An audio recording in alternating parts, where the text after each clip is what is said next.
નમસ્કાર મિત્રો, અક્ષર અકાદમીના online platform પર હું પ્રોફેસર ડૉક્ટર બી.સી. રાઠોડ આપનું સ્વાગત કરું છું.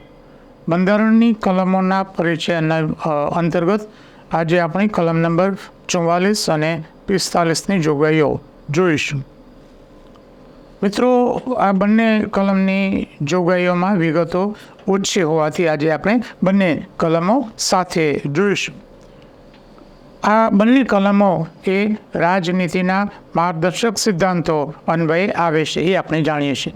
કલમ નંબર 44, ભારતના સમગ્ર રાજ્ય ક્ષેત્રમાં નાગરિકો માટે સમાન દીવાની કાયદો પ્રસ્થાપિત થાય એ માટેના સરકાર પ્રયાસ કરશે અથવા રાજ્ય પ્રયાસ કરશે. એટલે કે સમાન દીવાની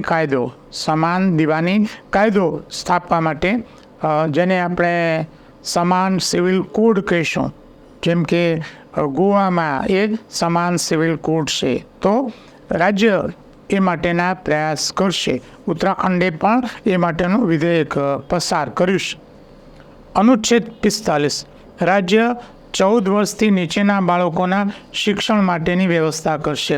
મિત્રો, આ પરીક્ષામાં પૂછી શકાય તેવી જોગવાઈ છે. મિત્રો, બંધારણ જે રાજનીતિના માર્ગદર્શક જે સિદ્ધાંતો છે એ સિદ્ધાંતોનો મુખ્ય ઉદ્દેશ કલ્યાણકારી રાજ્યની સ્થાપના કરવાનો છે. અને કલ્યાણકારી રાજ્યની સ્થાપનાને ધ્યાનમાં રાખીને ઘણી બધી કલ્યાણકારી યોજનાઓ થઈ છે, કેટલાક કાનૂનો પણ ઘડાયા છે. એટલે આના સંદર્ભમાં જે રાઇટ ટુ એજ્યુકેશન એક્ટ ઘડાયો છે એના મૂળમાં આ જોગવાઈ રહેલી છે. મિત્રો, અમારા 2 પુસ્તકો છે બંધારણ માટે. ભારતનું બંધારણ અને રાજ્ય વ્યવસ્થા એ ઓનલાઇનર અને MCQ સ્વરૂપે છે. કોન્સ્ટેબલ અને ક્લાસ 3 માટે ખૂબ ઉપયોગી પુસ્તક છે. જેને ડિટેલમાં અભ્યાસ કરવો છે એના માટે ભારતનું બંધારણ અને રાજ્ય વ્યવસ્થા પુસ્તક છે. આ ઉપરાંત અમારી 2 ટેલિગ્રામ ચેનલ છે. બી.સી. રાઠોડ કરંટ અફેર્સ, જેમાં રોજેરોજનું કરંટ અફેર્સ ઉપરાંત 10 થી 15 જેટલી પોસ્ટ મૂકવામાં આવે છે. એમાં 1-2 ફ્રી વિડીયો મૂકવામાં આવે છે અને માસિક કરંટ અફેર્સ મૂકવામાં આવે છે.